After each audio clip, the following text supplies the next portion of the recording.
Praise Jesus. May the Lord Jesus Christ bless you and open your spiritual eyes to see Jesus today. We welcome you to watch a broadcast by Lord Jesus Christ, the Only Hope program. Take a moment to get your Bibles and listen to this wonderful message about deliverance from bondage.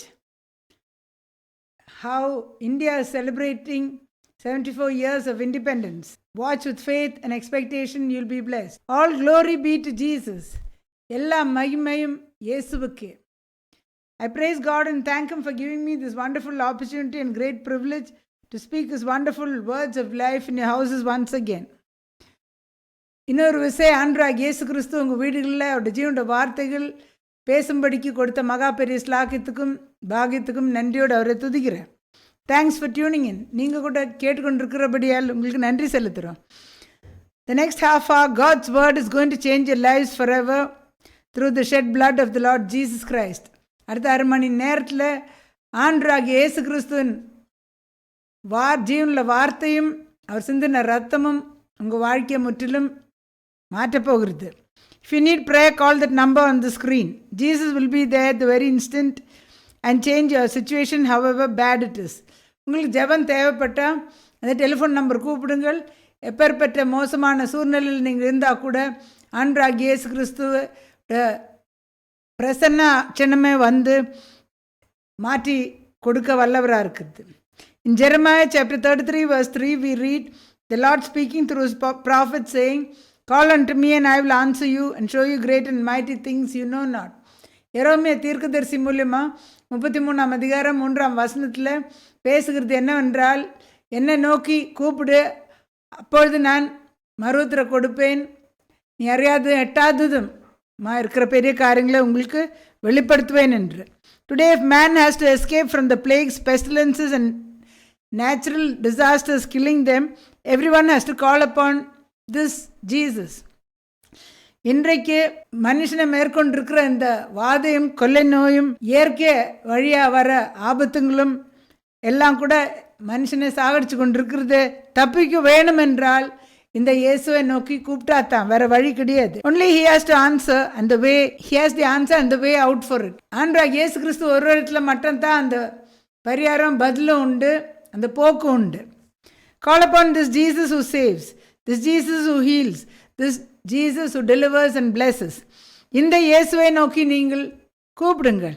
உங்களை ரட்சிக்க வல்லவராக இருக்கிற இந்த இயேசுவை நோக்கி கூப்பிடுங்கள். சுகமாக்கும் வல்லவராக இருக்கிற இந்த இயேசுவை நோக்கி கூப்பிடுங்கள். விடுவித்து ஆசீர்வதிக்க வல்லவராக இருக்கிற இந்த இயேசுவை நீங்கள் கூப்பிடுங்கள். To Jesus be all the glory, honor, the praise, dominion and authority.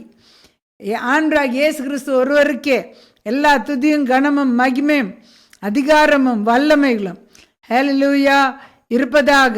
And God's people said amen and amen. தேவனுடைய பிள்ளைகள் ஜனங்கள் என்ன சொன்னார்கள்? ஆமீன் ஆமீன் என்று சொன்னார்கள். Shall we constrain him to come? அவரை வருந்தி அழைப்போமா? வாரும் தூயாவியே, உம் பிரசன்னத்தை வாஞ்சிக்கிறேன், வல்லமையால் என்னை நீரைத்து நீராளுகை செய்யும். வாரும் தூயாவியே, பிரசன்னத்தை வாஞ்சிக்கிறேன், வல்லமையால் என்னை நீரைத்து நீராளுகை செய்யும். Hallelujah, hallelujah. In the book of Deuteronomy chapter 28, if you read from verse 45 to 48, we read, the Lord God of Israel spoke through his servant Moses. உபாகமம் புஸ்தகம் 28ஆம் அதிகாரம் 45லேருந்து 48ஆம் வசனம் முடிய நாம் வாசித்தா, மோசே மூலியமா தேவனாகிய கர்த்தர் அவருடைய ஊழியக்காரர் மோசே மூலியமா ஜனங்களுக்கு பேசினதை வாசிக்கிறோம். Moreover, all these curses shall come upon you and pursue and overtake you until you are destroyed, because you did not obey the voice of the Lord your God to keep his commandments and his statutes which he commanded you. And they shall be upon you for a sign and a wonder and on your descendants forever. Hallelujah. இந்த எழுதப்பட்ட எல்லா சாபங்களும் உங்களை வந்து தொடர்ந்து மேற்கொண்டு முற்றிலும் அழிக்கிற வரைக்கும் உங்களை விடாத இருக்கும்.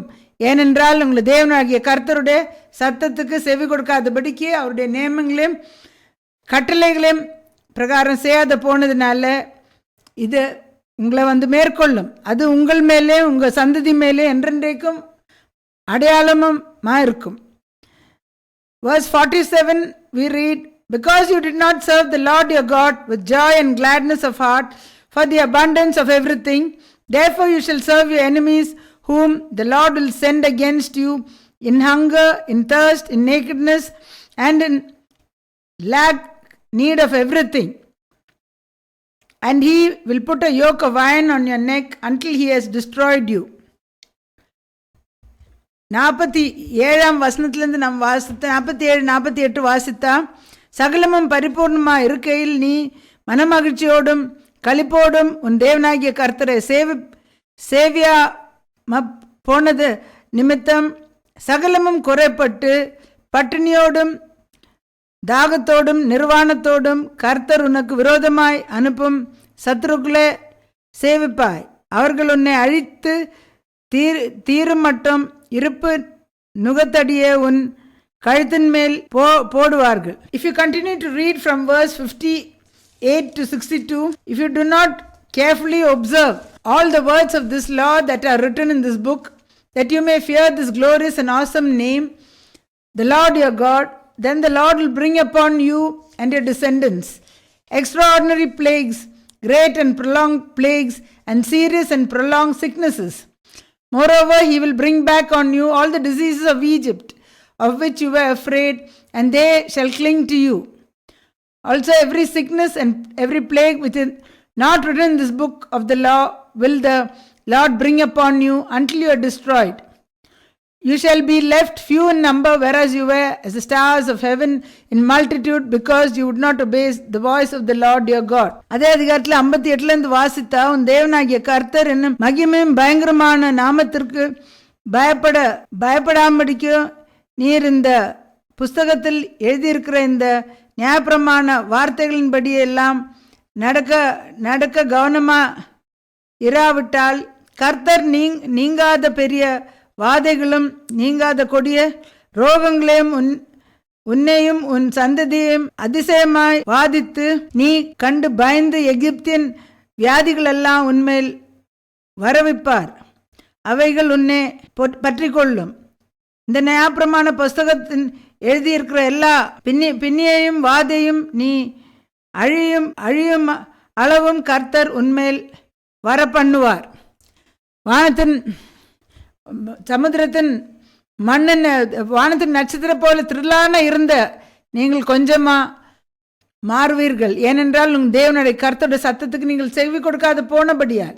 Today also we see the same thing happening throughout the world. Man sins has brought upon himself destruction through plagues, pestilences, sicknesses and diseases. இன்றைக்கு என்ன பார்க்குறோம்? அதே காரியங்கள் சம்பவிச்சு கொண்டிருக்கிறது. உலகம் எங்கும் மனுஷன பாவம் தன்மேல் அழிவும் வாதையும் கொள்ளை நோயும் வியாதியும் எல்லா விதமான பலவித ரோகங்களும் மேற்கொண்டிருக்கிறது. The wrath of God is being poured out on all mankind. கர்த்தருடைய கோபாக்கினி எல்லா ஜனத்தின் மேல் ஊற்றப்பட்டு கொண்டிருக்கிறது. In Exodus 3 we read about how God's people were slaves in Egypt, being greatly oppressed by taskmasters. யாத்ராகமம் 3ஆம் அதிகாரத்தில் நாம் என்ன வாசிக்கிறோம்? கர்த்தருடைய ஜனங்கள் எகிப்தில் அடிமைகளாக இருந்ததை பார்க்குறோம். ஜனங்க அந்த அதிகாரிகள் அவர்களை அடிமைதனத்தில் வைத்திருக்கிறார்கள். If you read verses 7 and 8, we see that the Lord said, I have seen the oppression of my people and heard their cry. So I have come down to deliver them out of the hand of the Egyptians. 7-8 வசனத்தில் நாம் வாசிக்கிறோம். யாத்ராகமம் 3ஆம் அதிகாரம். அப்பொழுது கர்த்தர் எகிப்தியரின் ஜனத்தின் நான் பார்த்தேன், உபத்திரவத்தை பார்த்தேன், ஆளாட்களோடு கேட்டேன், அவர்களை படுகிறத வேதனைகளை அறிந்திருக்கிறேன். அவைகளை எகிப்தியரின் கைக்கு விடுதலை ஆக்கவும் அவைகளை அந்த தேசத்திலிருந்து நீக்கி பாலந்தேனும் ஓடுற தேசத்துக்கு நான் கொண்டு போகுவேன்னு சொல்லி ஹல்லேலூயா கர்த்தர் சொல்லுகிறார். In verse 10 he calls Moses, says, come now therefore and I will send you to Pharaoh that you may bring my people the children of Israel out of Egypt. 10ஆம் வசனத்தில் மோசே நோக்கி அழைத்தார்கள். என்னுடைய ஜனங்களை விடுதலை ஆக்கும்படிக்கு எகிப்திலேருந்து ஃபாரோன் இடத்துல உன்னை அனுப்புகிறேன்னு சொல்லி மோசே அழைத்தார்கள். Down through the ages and even today also we see the Lord has chosen his servants to lead his people out of bondage of the devil. காலகாலமாக கூட நாம் பார்க்குறோம், கர்த்தர் தம்முடைய ஊழியக்காரர்களை கொண்டு தன் ஜனங்களை அடிமைதனத்தில் விடுதலை ஆக்க, பிசாசின் அடிமைதனத்தில் விடுதலை ஆக்கும்படிக்கு வழி நடத்தி இருக்கிறது. This month we are celebrating 74 years of independence for our country. இந்த மாதம் கூட நாம் 74 வருஷம் நிறைவு இண்டிபெண்டன்ஸ் சுதந்திர தினத்தை நம்முடைய தேசத்தை கொண்டாடுகிறோம். And recently I heard a prophecy for India from a prophet from England. சமீபத்தில் இங்கிலாந்து தேசத்தில் சேர்ந்த ஒரு தீர்க்கதரிசி மூலியமாக இந்தியா தேசத்துக்கு தீர்க்க தரிசனம் வரைக்கிறத கேட்டேன். It was about a great freedom fighter Shri Mahatma Gandhi. யாரை பற்றி அவர்கள் பேசினார்கள்? நம்முடைய சுதந்திரத்துக்காக போராடி வெற்றி அடைந்த மகாத்மா காந்தியை பற்றி அவர்கள் தீர்க்க தரிசனம் உரைத்தார்கள். Jesus had spoken to her that Sri Mahatma Gandhi was his man and that Jesus had worked through him to fight for Indian independence. இங்கே அவர்கள் தீர்க்க தரிசனம் எப்படி உரைத்தார்கள் என்றால், இயேசு கிறிஸ்து அவர்களிடத்தில் மகாத்மா காந்தி ஆண்டருடைய பரிசுத்தவானா இருந்ததும், மகாத்மா காந்தி மூலியமாக இந்தியா சுதந்திரம் அடையும்படிக்கு போராட இயேசுவே அவரை பயன்படுத்தினார் என்று.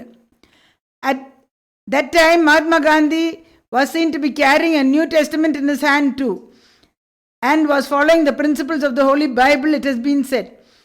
மகாத்மா காந்தி அந்த காலகட்டத்தில் கூட ஒரு புதிய ஏற்பாடை கூட கையில் வைத்து கொண்டு இருந்ததை பற்றி சொல்லி பேசியிருக்கிறார்கள். அந்த வேதத்தின் சட்டப்பிரகாரம் கூட, சத்திய வேதாகமத்தின் சட்டப்பிரகாரம் கூட கை கொண்டு வந்தார் என்று சொல்லப்படுகிறது. Another prophecy was also there for India through the same prophet. அதே தீர்க்கதரிசி மூலியமாக கூட இன்னொரு தீர்க்க தரிசனம் இந்தியா தேசத்துக்காக உரைத்தார்கள். That Jesus loves the country of India and wants the Indians to stop worshipping idols and turn to the living God. என்னவென்றால், India தேசத்தை ஆண்டவர் இயேசு கிறிஸ்து நேசிக்கிறார் என்றும், இந்தியன் ஜனங்கள் விக்கிரகத்தை விட்டு ஜீவனுள்ள தேவன் பக்கம் திரும்பி ஆராதிக்க வேண்டும் என்று அவர்கள் தீர்க்க தரிசனம் உரைத்தார்கள். Another thing was that India has a big part in end time prophecy. கடைசி கால தீர்க்க தரிசனத்தில் நிறைவேற காரியங்களில் இந்தியாவுக்கு ஒரு பெரிய பங்கு உண்டு என்று கூட அவர்கள் தீர்க்க தரிசனம் உரைத்தார்கள். When God brought his people out of Egypt, there were 3 things he wanted them to do. எகிப்திலிருந்து அவருடைய ஜனங்களை கர்த்தர் விடுதலை ஆக்கி கொண்டு வந்த போது 3 காரியங்கள் அவர்கள் செய்ய வேண்டும் என்று கட்டளையிட்டார்கள். In Exodus chapter 4 verse 22 and 23, he told Moses, "You shall say to Pharaoh, thus says the Lord, Israel is my firstborn, my son, my firstborn. So I say to you, let my son go, that he may serve me. And if you refuse to let him go, indeed I will kill your son, your firstborn." யாத்ராகமம் 4ஆம் அதிகாரத்தில் நாம் 22-23 வசனத்தில் வாசிக்கிறோம். அப்பொழுது நீ ஃபாரோனோடு சொல்ல வேண்டியது என்னவென்றால், இஸ்ரவேல் என்னுடைய குமாரன், என் சிரேஷ்ட புத்திரன், எனக்கு ஆராதனை செய்யும்படி என் குமாரனை அனுப்பிவிடு என்று கட்டளை இடுகிறேன். அவனை விடமாட்டேன் என்பாயாகில் நான் உன்னுடைய குமாரனை உன் சிரேஷ்ட புத்திரனை சங்கரிப்பேன் என்று கர்த்தர் சொல்லுகிறார். Hallelujah. This was how the destroyer angel killed all their firstborn.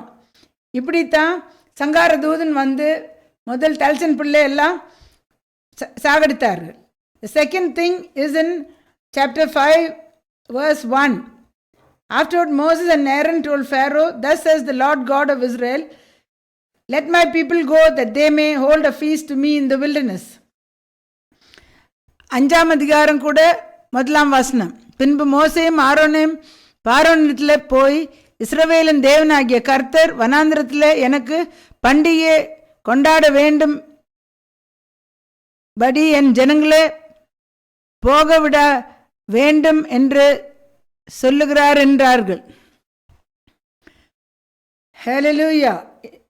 The Israelites had to celebrate their God through a feast. பண்டிகை கொண்டாடி இஸ்ரேல் ஜனங்க தன் தேவனை கொண்டாட வேண்டுமா இருந்தது. In verse 3 they said, the God of the Hebrews has met with us. Please let us go 3 days journey into the desert and sacrifice to the Lord our God, lest he fall upon us with pestilence and with the sword. 3ஆம் வசனத்தில், அப்பொழுது அவர்கள், எபிரேயனுடைய தேவன் எங்களை சந்தித்தார், நாங்கள் வனாந்திரத்தில் 3 நாள் பிரயாணமாக போய் எங்கள் தேவனாகிய கர்த்தருக்கு பலியிடும்படி போகவிட வேண்டும், போகாதிருந்தால் அவர் கொள்ள நோயும் பட்டயமும் எங்கள் மேல் வர பண்ணுவார் என்றார்கள். When God's people did not serve the Lord their God or celebrate the feast of the Lord their God, nor sacrifice to the Lord their God, we see that God's people were attacked with pestilence and the sword. இங்கே என்ன பார்க்குறோம்?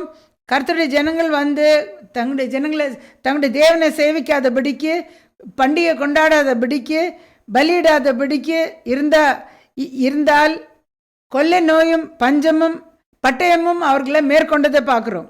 Today also it's the same thing. People are being destroyed with pestilence. இன்றைக்கு கூட அதே போலவே ஜனங்கள் வந்து கொள்ளை நாளினால அழிந்து கொண்டிருக்கிறார்கள். Because they are not doing these 3 things. இந்த 3 காரியங்கள் சேதபடிக்கு இருக்கிறபடியால் அப்படி அதே போலவே சம்பவித்து கொண்டிருக்கிறத பார்க்குறோம். Malachi says, I am the Lord, I do not change. Hebrews 13:8 says, Jesus Christ is the same yesterday, today and forever. மல்கியா 3ஆம் அதிகாரத்தில் நாம் என்ன வாசிக்கிறோம்? நான் கர்த்தர், நான் மாறாதவராக இருக்கிறார் என்று சொல்லுகிறார். எபிரேயருக்கு எழுதின நிருபம் 13ஆம் அதிகாரம் 8ஆம் வசனத்தில், இயேசு கிறிஸ்து நேற்றும் இன்றும் என்றும் மாறாதவர் என்று நாம் வாசிக்கிறோம். He did it then, today also he is doing the same thing as we are witnessing from 2020. அன்றைக்கும் தேவன் அப்படியே செய்தார்கள், இன்றைக்கும் 2020 வருஷத்துலேருந்து அப்படியே செய்து கொண்டு வர்றது நாம் சாட்சிகளாக இருக்கிறோம். The children of Israel were commanded by God through Moses as to what they had to do if they wanted the destroyer angel not to kill them when he passed through Egypt. Israel ஜனங்களை தேவன் வந்து மோசே மூலியமாக கட்டளை கொடுத்தார்கள். சங்கார தூதன் அழிக்கும்படிக்கு எகிப்தில் கடந்து வரும்போது அவர்கள் என்ன செய்தா அவங்கள அந்த தூதன் சங்கரிக்க மாட்டான்னு சொல்லிட்டு கட்டளையிட்டார்கள். They were commanded to kill a spotless lamb and applied the blood on their doorposts. அவர்களுக்கு என்ன கட்டளை கொடுத்திருந்தார்கள்? குற்றமில்லாத ஒரு ஆட்டுக்குட்டியை அடித்து அந்த வாசல் நிலக்கால் மேலே ரத்தத்தை பூச வேணுமா இருந்தது. This was the Passover sacrifice. இது வந்து பஸ்கா பலியாக இருந்தது. In Exodus 12 verse 23 we read, For the Lord will pass through to strike the Egyptians, and when he sees the blood on the lintel and on the 2 doorposts, the Lord will pass over the door and not allow the destroyer angel to come into your houses to strike you. யாத்ராகம் 12:23 வசனத்தில் நாம் வாசிக்கிறோம், கர்த்தர் எகிப்திலே அதம் பண்ணுகிறதற்கு கடந்து வருவார், நிலை மேற் கட்டத்திலும் வாசல் நிலைக்கால் 2லும் அந்த இரத்தத்தை காணும்போது கர்த்தர் சங்கார தூதன் உங்கள் வீடுகளில் உங்களை அதம் பண்ணதற்கு வர ஒட்டாமல் வாசற்படியை விளக்கி நடத்த போவார். Hallelujah. It was the blood that made atonement for them. அந்த ரத்தம் தான் அவர்களுக்கு பாவ நிவர்த்தி உண்டாக்குனது. Today also it's the same thing. இன்றைக்கும் அதே போலவே இருக்கிறது. The pure priceless blood Jesus shed on Calvary cross, our Lord and Savior Jesus Christ, who is God manifest in the flesh, makes atonement for man's sins today. இன்றைக்கு ஆண்டவராகிய இயேசு கிறிஸ்து கல்வாரி சிலுவையில் சிந்தின விலையேறப்பெற்ற மாசற்ற ரத்தம், இயேசு கிறிஸ்து வந்து மாம்சத்தில் வெளிப்பட்ட தேவனாக இருக்கிறார். அந்த ரத்தம் மனுஷனோட பாவத்துக்கு நிவர்த்தி உண்டாக்குகிறது பார்க்குறோம். So that he can spend eternity in heaven with Jesus. தன்னுடைய நித்தியத்தை பரலோகத்தில் இயேசுவோடு செலவு செய்யும்படிக்கு அப்படி செய்திருக்கிறார். Instead of eternal hellfire, இல்லைன்றால் நித்திய எரிகிற அக்னி கந்தகம் எரிகிற நரகத்தில் செலவு செய்ய வேண்டியதாக இருக்கிறது. This happens only through immersion baptism in Jesus' name, no other. இது எப்படி நீங்கள் பாவ பரிகாரம் பெற்றுக்கொள்ள முடியும்? முழுக்க ஞானஸ்தானம் கர்த்தராகிய இயேசு கிறிஸ்து நாமத்தில் மட்டும்தான் பாவம் கழுவும், வேறு எந்த ஞானஸ்தானம் கழுவாது. So it is time to check your baptism and see before it's too late. இப்பொழுது உம்முடைய ஞானஸ்தானத்தை சோதித்து பார்க்குற காலகட்டத்தில் இருக்கிறோம். இல்லைன்னா காலம் இல்லாத போய்விடும். You might die in your since today. இன்றைக்கே உங்கள் பாவங்களில் நீங்கள் மரித்து போகலாம். We are living in amazing end times today, where we are seeing prophecy fulfilled before our very eyes. இப்பொழுது நாம் வாழ்ந்து கொண்டிருக்கிற இந்த கடைசி காலகட்டத்தில், விசேஷமான காலகட்டத்தில் வாழ்ந்து கொண்டிருக்கிறோம். தீர்க்க தரிசனம் சகலத்தையும் நிறைவேறி கொண்டிருக்கிற இந்த காலகட்டத்தில் நாம் கண்களால் பார்த்து கொண்டிருக்கிறோம். World War III is about to begin. உலக யுத்தம், மூன்றாவது உலக யுத்தம் ஆரம்பமாக போகிறது. In this third wave of the pandemic too, lots and lots of people are going to perish. இப்பொழுது இந்த மூன்றாம் அலை என்ற கொள்ளை நோயை பற்றி சொல்லி கொண்டிருக்கிற கொள்ளை நோய் இன்னும் அதிகமான ஜனங்க மரித்து மாண்டு போக போகிறார்கள். God Almighty is about to change your future.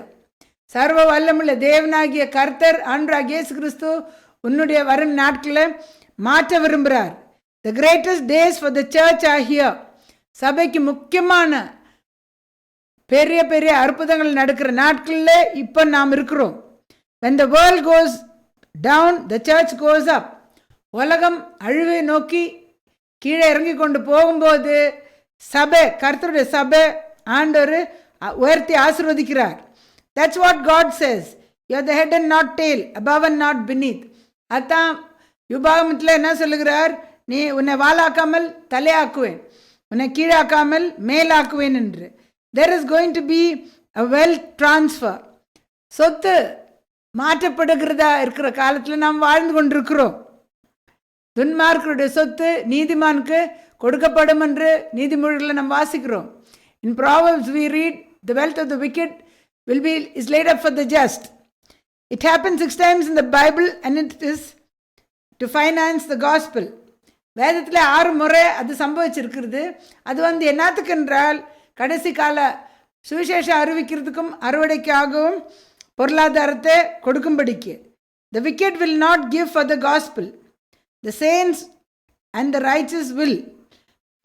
துன்மார்க்கன் சுவிசேஷத்துக்காக கொடுக்க மாட்டாங்க, ஆனால் பரிசுத்தவான்களும் நீதிமான்களும் கொடுப்பார்கள். Prosperity is not an accident. It is a decision. ஆசீர்வாதம் தற்செயலாக நடக்கிறது இல்லை. நீங்கள் செய்கிற தீர்மானம் தான் உங்களுக்கு ஆசீர்வாதம் கொடுக்கும். God said to Abraham, I will bless you and make you a blessing.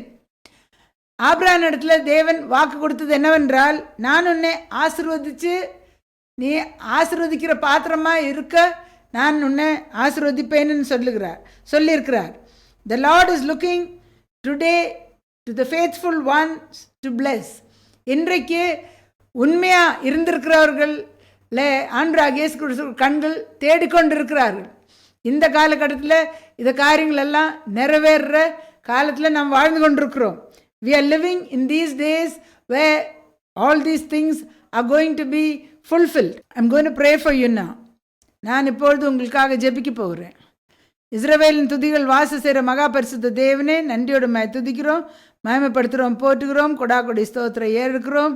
நல்லவரே, வல்லவரே, ஒருராய் பெரிய அதிசயங்கள் செய்தவரே, கர்த்தாவே, இந்த கடைசி நாட்களில் கர்த்தாவே இந்த ஜனங்களை நீர் விடுவித்து ரட்சித்து ஆசீர்வதிக்கணுமாவை ஜெபிக்கிறேன். இப்பொழுது கூட கர்த்தாவே உம்மை நோக்கி கேட்டுக்கொண்டிருக்கிற ஒருத்தருக்கும் கர்த்தா உம்முடைய ஆவியை ஊற்றும், அவங்க மேலே உம்முடைய ஆவியை ஊற்றும், அவங்கள விடுதலை ஆக்கும். கர்த்தாவே, இந்த கடைசி அறுவடையில் கர்த்தாவே அவங்க என்ன செய்ய வேண்டும் என்று அவங்களோடு பேச கர்த்தாவே, எல்லா விடுதலை, எல்லா ஆசீர்வாதம், எல்லா ஐஸ்வர்யம் இடத்துல உண்டு கர்த்தா. உடைய ஜனங்களுக்கு நீ கொடுத்து ஆசீர்வதிக்க போகிறீர். இந்த கடைசி அறுவடை தாங்கும்படிக்கு உண்மையுள்ள உம்முடைய ஜனங்கள் பரிபூர்ண ஆசீர்வாதம் பெறுவான்னு நீ சொல்லியிருக்கிறீர். இப்பொழுதே உம்முடைய ஆவியை ஊற்ற கர்த்தாவே, அவங்கள விடுதலையாக்கி ரட்சிக்குவன்மா ஜெபிக்கிறேன். எல்லா துதி கன மகிமை முக்கே செலுத்துகிறோம். இயேசு கிறிஸ்துவின் வல்ல நாமத்தில் ஜெபிக்கிறேன் நல்ல பிதாவே. Dear Lord Jesus, I pray right now for each and everyone listening to this message. Pour out your Holy Spirit on them, Lord Jesus. In these last days, Father, You are going to, when the world goes down, your church is going to be lifted up and you're going to bless them. To finance, Lord Jesus, the end time harvest of your of souls, Lord Jesus. Hallelujah. Pour out your spirit on them, Lord Jesus. Give them revelation as to how you are working in these last days, Father. If they are sick, deliver them from all bondages, set them free. Lord, all blessings, all healings, all deliverances, everything is with you, Father. Lord, minister to the needs of their hearts, Father. Pour out your spirit on them. Set the captives free. Bless them. In Jesus' name I pray with thanksgiving. Amen. இந்த செய்தி உங்களுக்கு ஆசீர்வாதமாக இருந்தால் நீங்கள் இந்த முகவரிக்கு தொடர்பு கொள்ளுங்கள். உங்களுக்கு இந்த ஊழியத்தை தாங்க விரும்பினால் நீங்கள் உங்கள் காணிக்கையில் கூட அந்த அக்கௌண்ட் நம்பருக்கு நீங்கள் அனுப்பி கொடுங்கள். இந்த கடைசி நாட்களோட அறுவடை நீங்கள் தாங்கள். இந்த ஊழியத்தின் ஆசீர்வாதத்தின் பங்கு உங்கள் குடும்பத்தை வந்து மேற்கொள்ளும். If this message is a blessing to you, contact us by phone. Your testimonies are blessing to many. If you want to support this ministry, send your offerings put your offerings in the account number mentioned on the screen. This is very, very end times we're living in, and if you want a share of the blessing of the end time harvest of souls, the Lord is going to open the windows of heaven and pour out His blessings on His people where they won't have room to contain, to support the end time harvest. So without making a sacrifice, no blessing you'll be able to receive. Hallelujah. தனிப்பட்ட முறையில் ஜெபம் தேவைப்பட்டால் வெள்ளிக்கிழமை காலையில் 10லேருந்து 2 வரைக்கும் தனிப்பட்ட ஜெபங்கள் ஏறெடுக்கப்படும். இந்த டெலிஃபோன் நம்பரில் கூப்பிடுங்கள், வந்து உங்கள் விடுதலை பெற்றுக்கொள்ளுங்கள். If you want individual prayers, Friday morning 10 to 2, individual prayers will be made for your deliverance. Contact us by phone, come to the address and receive your deliverance. Till we meet again, do not forget, Jesus Christ is Lord. May the Lord bless you. Amen.